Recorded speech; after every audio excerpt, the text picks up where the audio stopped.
Welcome to Passport to Everywhere with Indigare's Melissa Biggs-Bradley. Melissa is the founder and CEO of Indigare, a travel and media company committed to inspiring and empowering people to change their lives and the world through travel while having a positive impact on the places they visit. I'm really excited to have contemporary artist, designer, and co-founder of Shanghai, Qiong Er Jiang, join me on the show today. We have to do something for the next generations, for the future of human being. And I think sometimes art is magical. Art is beyond politics. Art is beyond the business. Art is in the sky, is free.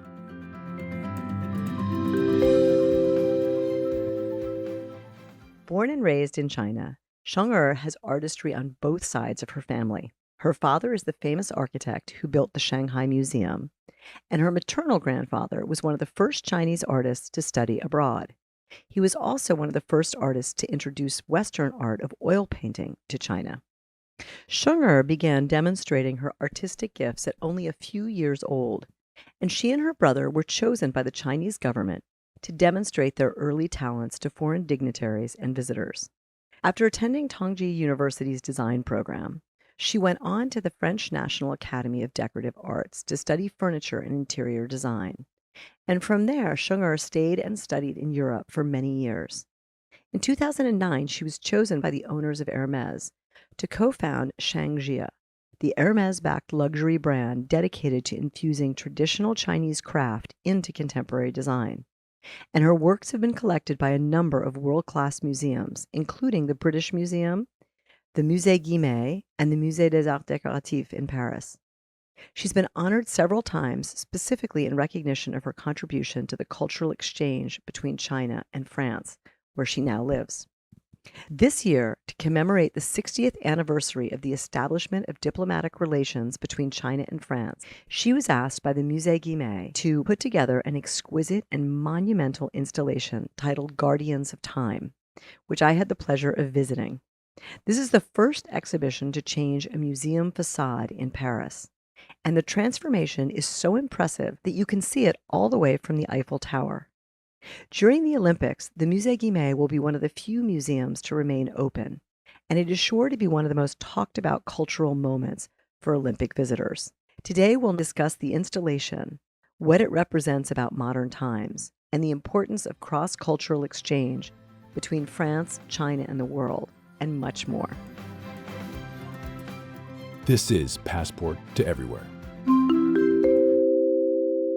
So, Qiong Er, let's dive in. I want to start with a little bit of your background. You grew up in China, the daughter of artists. It's in your DNA, it's in your roots.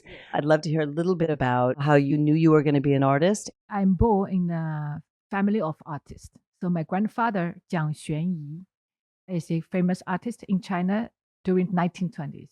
He was the very first generation that Chinese artists went abroad to learn Western art after learning Chinese traditional art.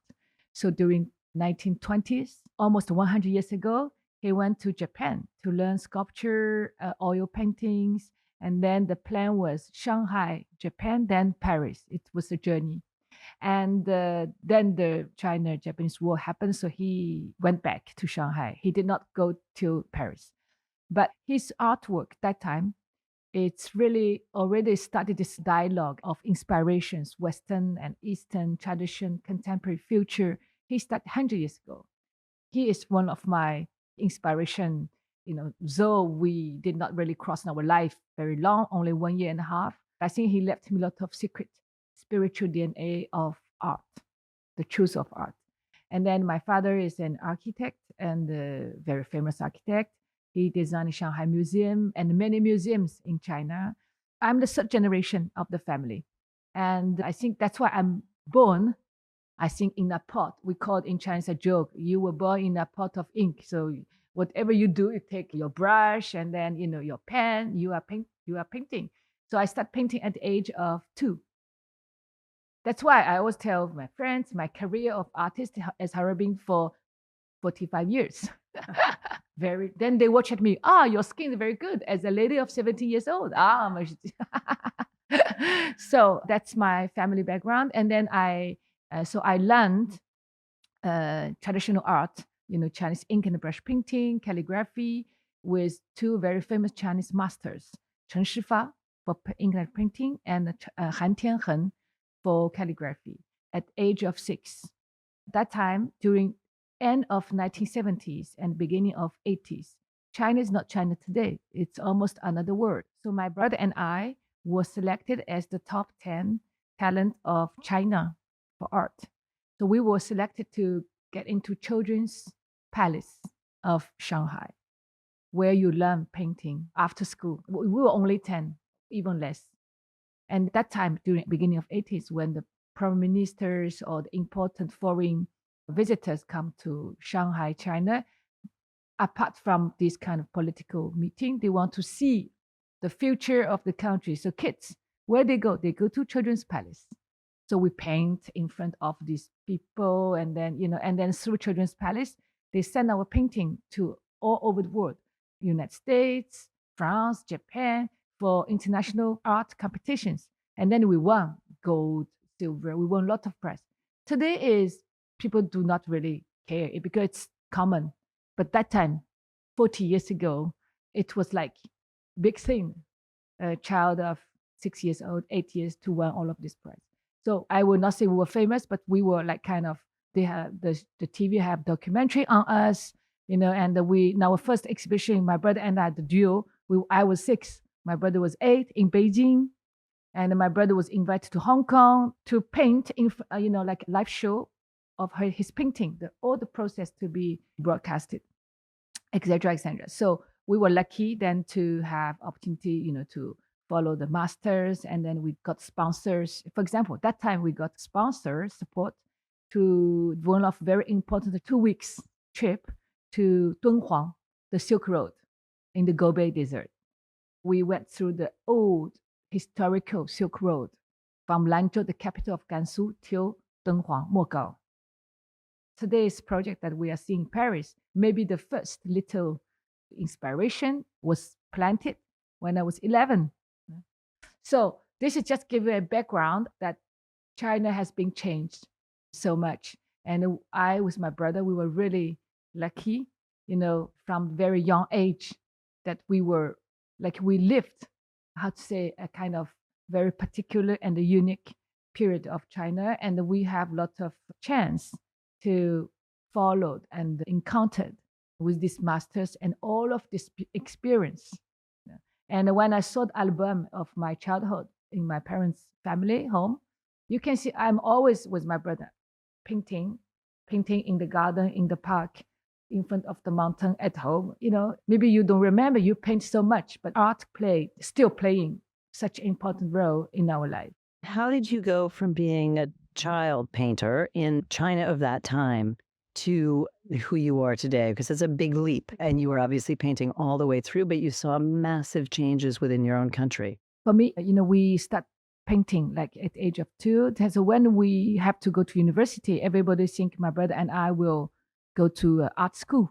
But in fact, no, because I believe art, once you acquire a certain technique, art is very subjective. It's emotional. You don't need a diploma to convince people about your art. It's really a total freedom and personal expression. But that's why when we have to choose the university, the next step, that we say, let's open up. So then my brother chose the architecture, then I chose art design. This will allow us to discover more material, different horizon of creation, which can enrich our art universe. So then I went to art design department at Tongji University in China for 5 years. Then I went to Paris. I came to Paris at the age of 2000. So then I made my master's degree in l'ENSAD, l'École supérieure nationale des arts décoratifs. And maybe it's just a small story that I supposed to go to American. Everything is arranged. I speak a little bit some English. I have one of the best art college. I was like one of the very first Chinese students which was accepted. I have scholarship. Everything was good. And then I made my first trip in Europe at just 1 year before. And I remember that For example, in the university, we learn about the Hongshan church designed by Le Corbusier. So I went to that church because we made a model, we studied all the size, proportion, on the paper. So I went. And then when I sit inside of that church, I was not religious, not like but few minutes after, you just crying. That was so strong for me to understand the power of an extraordinary and kind of internal good design or art. Same for painting, same for space, same for church, same for everything. And then many other things also, really touched me. Then I tried to convince my parents that I'm not going to United States. I go to France. So that's really the adventure. And I think how I am today, it's thanks to all of this contrasted experience, or studies or life, It's like the China 70s, 80s, 90s, and the China after 2000.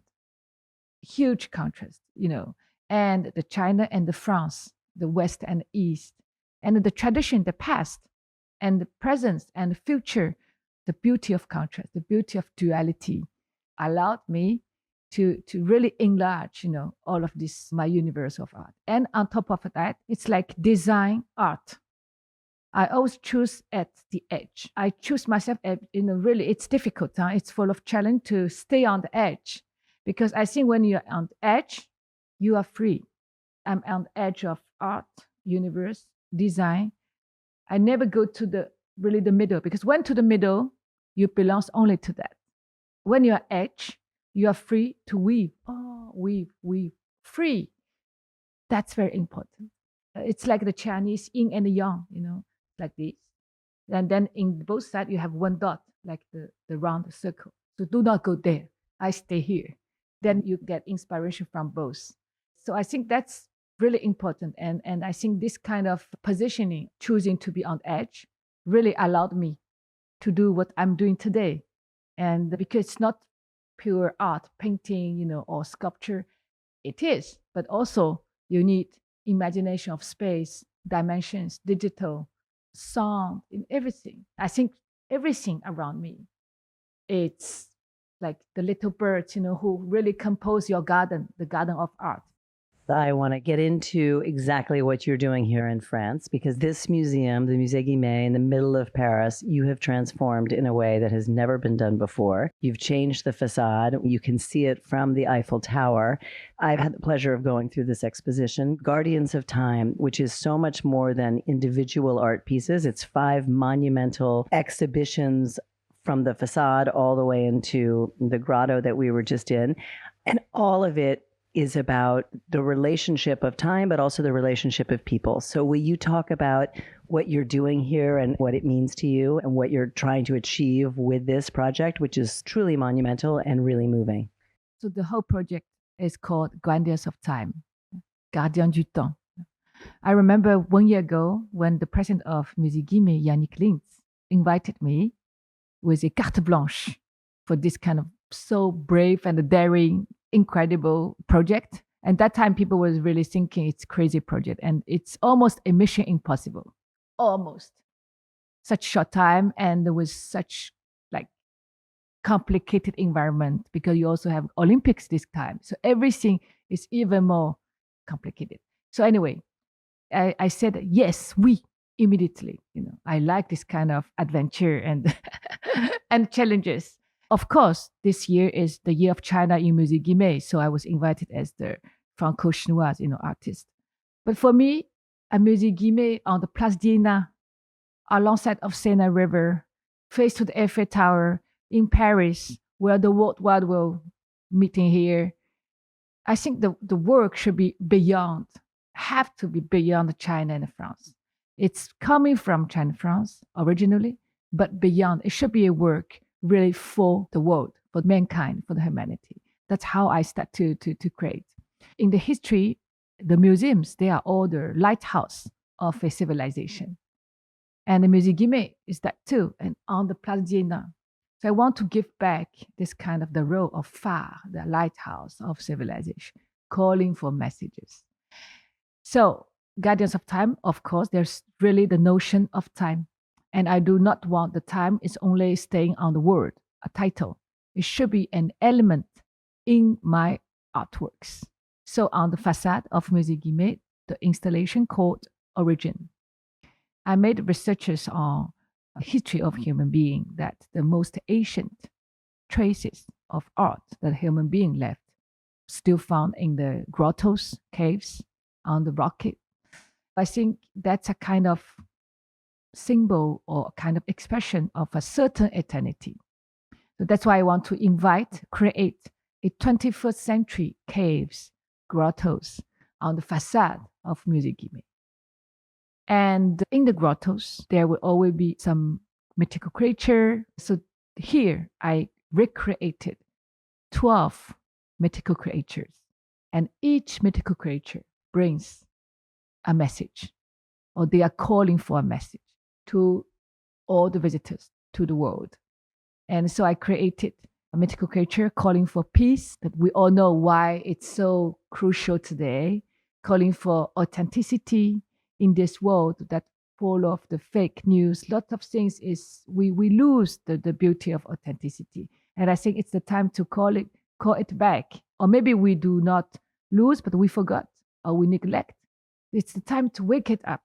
And mythical creature calling for equality, freedom, fraternité, love, calling for nature, the respect of nature, calling for time.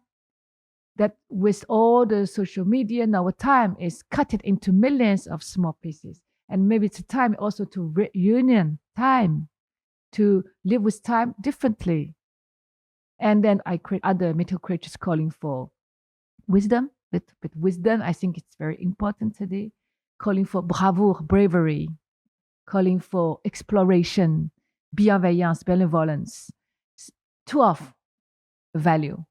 And on the top of the building of the Musée Guimet, there are 6 grottos that mythical creature is living there day and night, 24 hours.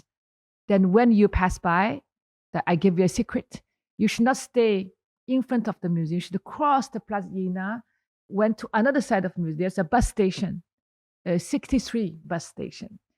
Stay there, sit there, and then you can get the best view angle to see how this mythical creature is living there. So every hour, 9 o'clock, 10 o'clock, 11 o'clock, every hour, the mythical creature will dance to calling the time, like in the church. And day and the night, in the evening at 8, there's a curtain will go down. So the mythical creatures go home. So you can see they are dancing, moving, living in shadow. And 3 times per day, 12 o'clock, 6 o'clock in the afternoon, and 8 o'clock in the evening, there will be a public celebration. That suddenly the grottos open and the mythical creature coming out. They dance, they talking, they are calling. It's like the light of the lighthouse is really calling for all the people. 10 minutes celebration. In the evening, the red grottos disappear. So the whole facade become like the caves and the grottos in Longmen. It's like a time traveler.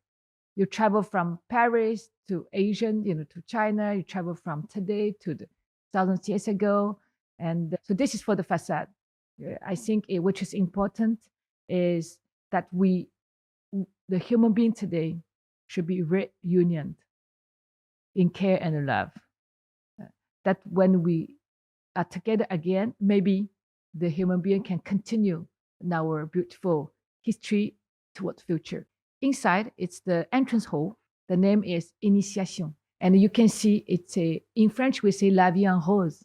Yeah. And here is La vie en rouge. And I do not only want to bring the color of red, I want to bring the energy of red. The red in Chinese culture played a very important role. It's the symbol of vitality, energy, celebration. We get married in red. We celebrate Chinese New Year in red. Everything's red is so important. So I want to bring that energy to the Musée Guimet, to my work.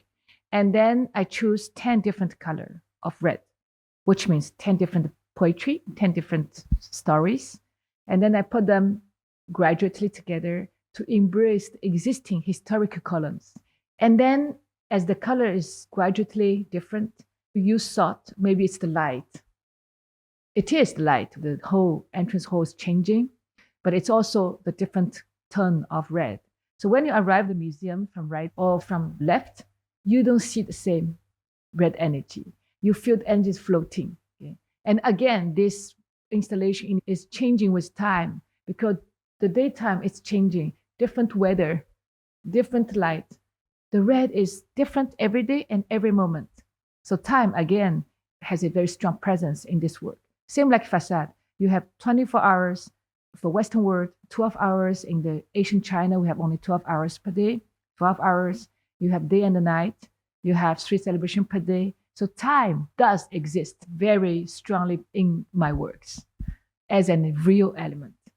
And then we continue. We go up to the first floor, the historical library. This is a sacred space. So when you enter in this installation space, silence, which means you don't talk with your mouth anymore, you talk with your heart.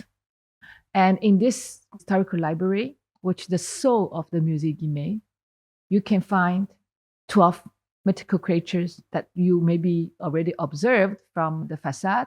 You find them again here in bronze and smaller, like only 40 centimeters small. They meet each other in circle.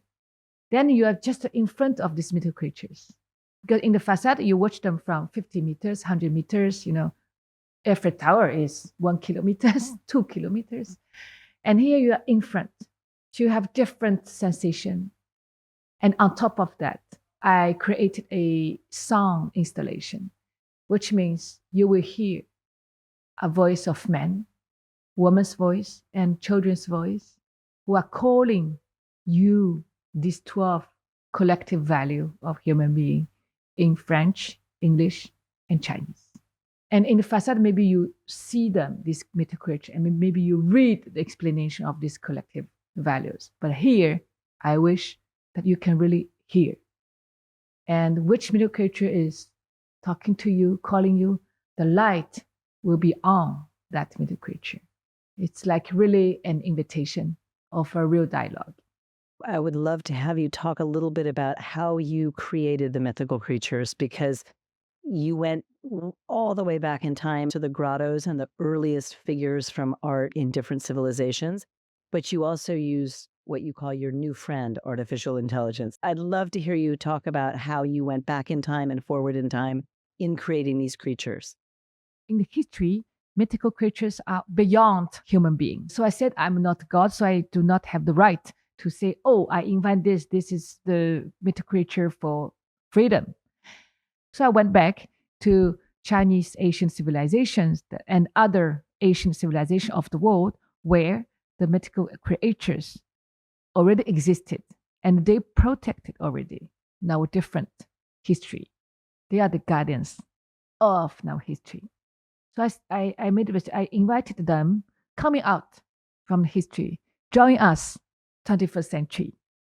And then my new assistant, artificial intelligence, with him together, helped me to really regenerate and give rebirth to almost 15,000 different inspiration images, which means maybe with this mythical creature of the Han Dynasty, and that is from a Maya civilization, we try to create new babies. Yeah. And some are the whole images, some are maybe a part of the image, the eye, the wings, the body, the movement, the attitude. So with these 15,000 inspiration images that I recompose, reinvent, recreate each mythical creature according to its calling, the collective value that I want to call for. After that, it's an image, and then that takes me a lot of time to really imagine the volume, the body, the way of breathe, a real life. It's like you give a birth to a baby, your kids. It's like from concept, you say, oh, I'm pregnant. And then you really follow it, you hear the heart beating of the kids, then you see from the echography, moving, and then till the day that the birth is arrived. I think for me, the creation of these mythical creatures is like, my friends are joking with me, this time you make 12 kids say once one delivery.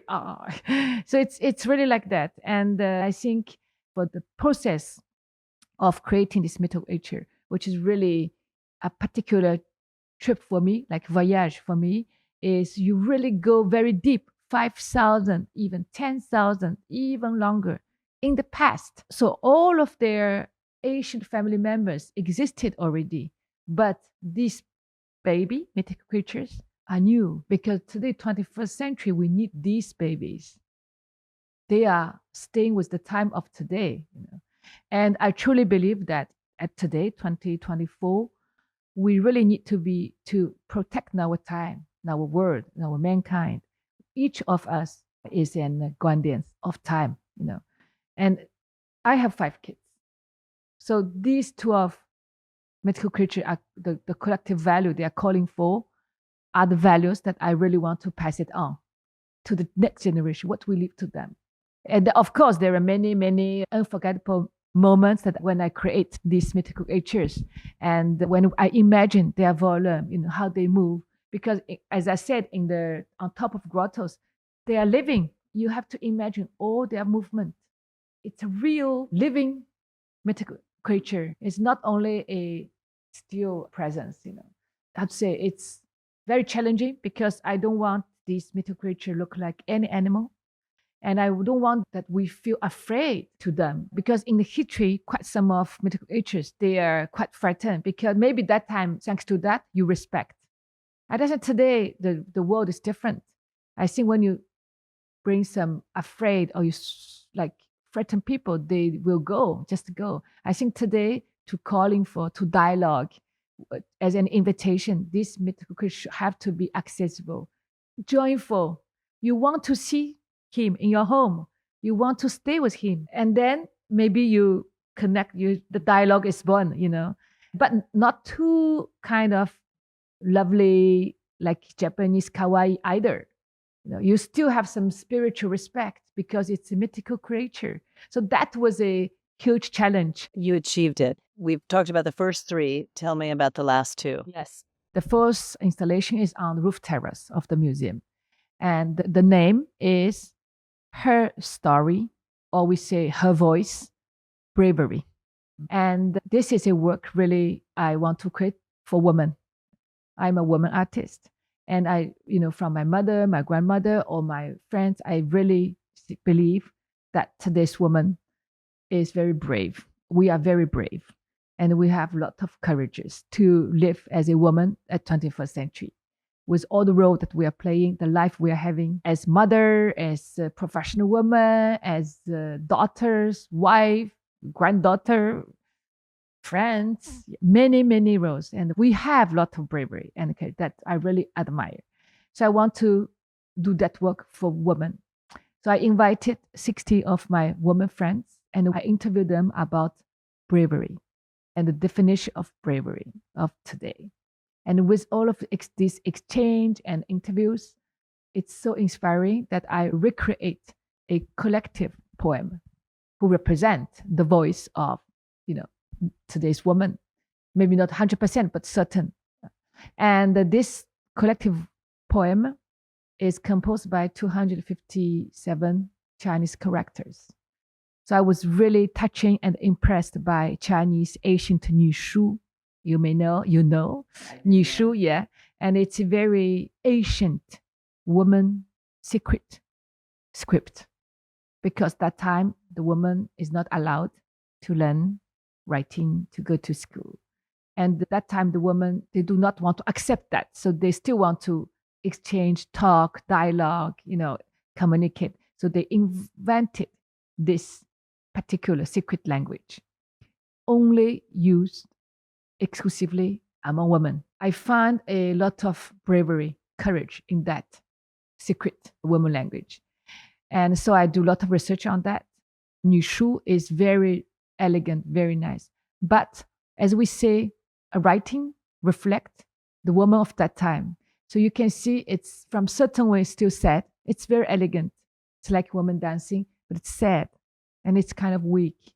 It's not woman today.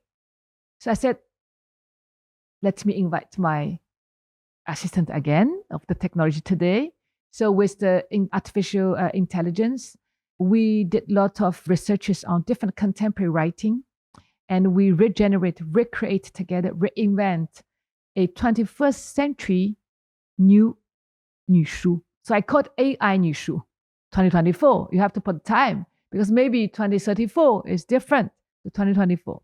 And with that new reinvented 女书, I used that for the collective poem. And I used the metal embroidery to embroider each character in like 1 meter 20 and 1 meter huge.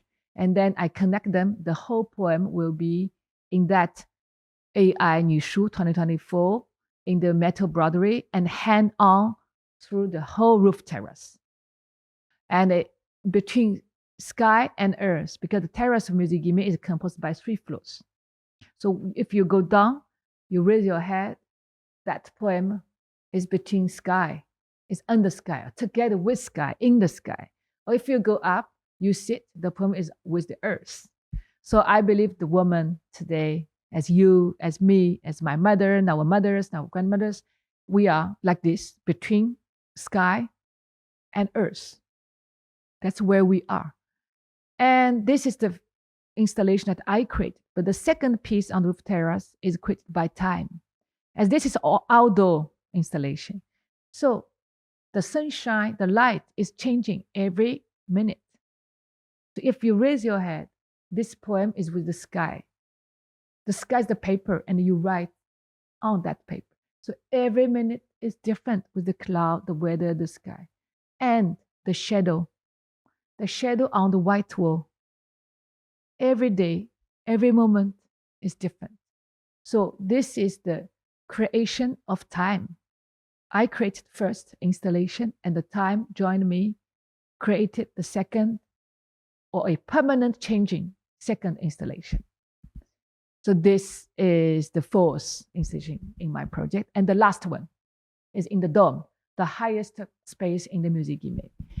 When you call the dome, you see the dome sometimes look like a real grotto. This installation called introspection. I created real grottos, real cave. It's a huge cave where your 5 senses is awakened. So when you entered, you will smell a very subtle perfume.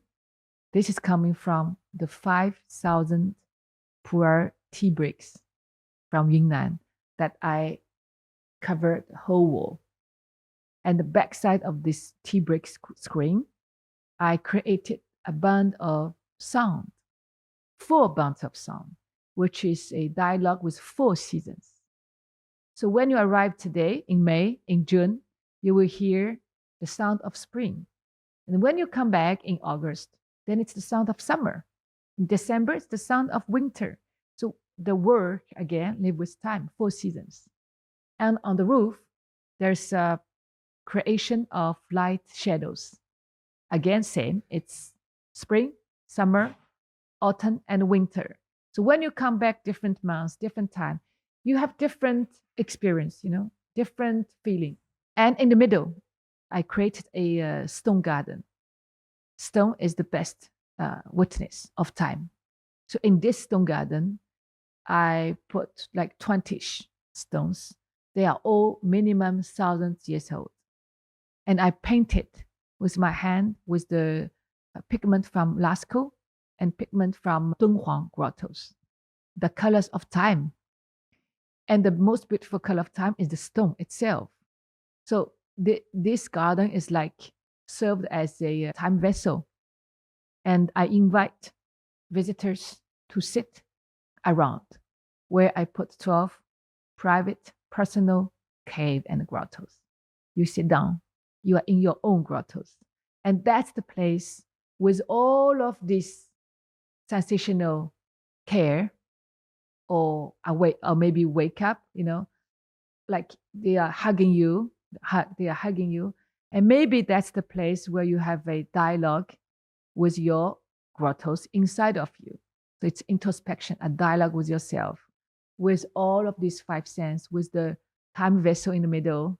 It's a place where maybe we can have a little échappée belle, like escape, and maybe to remember or remind you maybe some very important value or message that maybe we neglect because we are too busy, and maybe the time was cutting into too much millions of small pieces and we do not connect them, whatever the reason. And I think today really we need that kind of reunion with ourselves and to have such kind of a dialogue.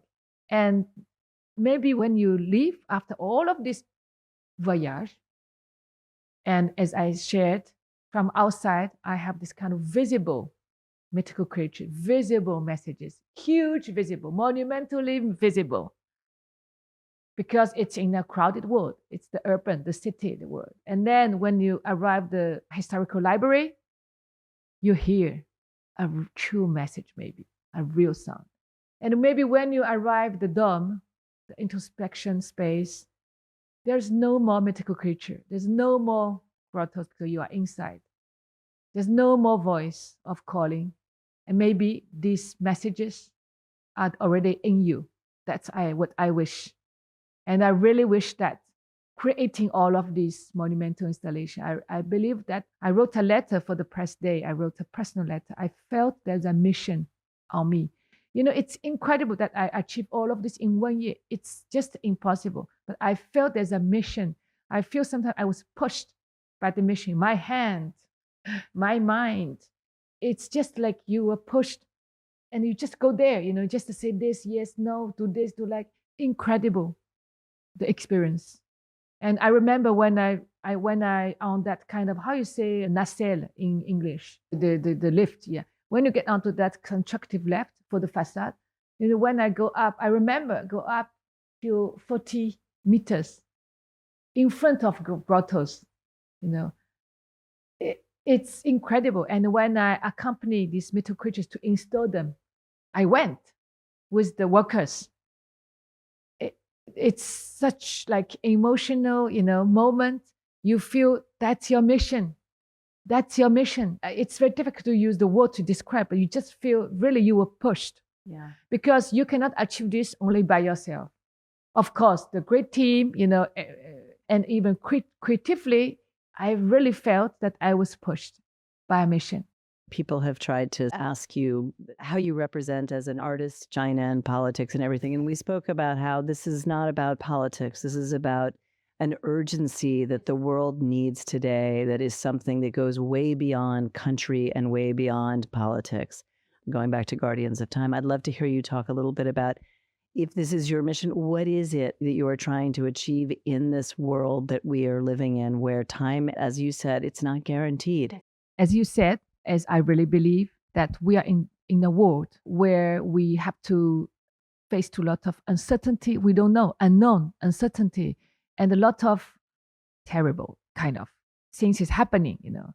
But within this reality, either you complain, either you depressed. But I think we have to do something for the next generations, for the future of human being, you know. And again, I think, you know, through my creations, I think art, sometimes art is magical. Art is beyond politics. Art is beyond the business. Art is, you know, art is in the sky. It's free. It's like an angel. And I think, you know, with this opportunity, you know, you are in the Musée Guimet, the Place d'Iéna, the whole Paris will see, you know, it's very rare to have an artwork where change the landscape of a city like Paris. When you go to Eiffel Tower, 280 meters high, you see the whole Paris is white, whitish and a little bit grayish. One red dot, and Musée Guimet. I think with that you have the responsibility. Yeah, responsibility, that's also the word. To create the work which you really talk about a message. And I believe in this world today, every country, they are looking for our own, how to say in English, it's like the landscape of the human being. If you watch that mountains from another mountain, the landscape is different when you are in the mountain. This is what I mean. It's like Chai's poem, 不识庐山真面目，只缘身在此山中. You do not see the real landscape because you are in the mountain. But I think today, the human being, the mankind, we need to be reunited together as human being. Because with the nature who has been, suffered a lot during long time, and with all of the different of technology, with all of these, and then different religion, it's the time not to looking for now a difference, to separate different countries or different religions or different political system. It's the time to look for what we are in common, the collective value, the collective belief, and then we can bring our collective efforts to consolidate and to be together. The human being as one will be strong, and maybe we will continue the history of human being, mankind. Because otherwise, I think there's a real risk. Really, you are asking yourself what we leave to our next, and the next generations. So I think it's the time that we all together to protect our time, to be each of us become guardians of time. Thanks so much to Qiong Er Jiang for joining me today to explore the intersection of art and culture. You can visit her exhibit, The Guardians of Time, at the Musée Guimet in Paris until February of next year. To stay up to date with Qiong Er's latest work, visit her website, www.jiangqionger.com. That's JIANGQIONGR.com. And follow her on Instagram at Jiang Qiong Er. That's JIANG_QIONGER. Thanks so much for joining me today, and be sure to check back for next week's Olympic-themed episode. You won't want to miss this one. Thank you for joining us at Passport to Everywhere. We hope you'll join the journey and subscribe. For more travel inspiration, visit indagare.com, INDAGARE. This has been Passport to Everywhere.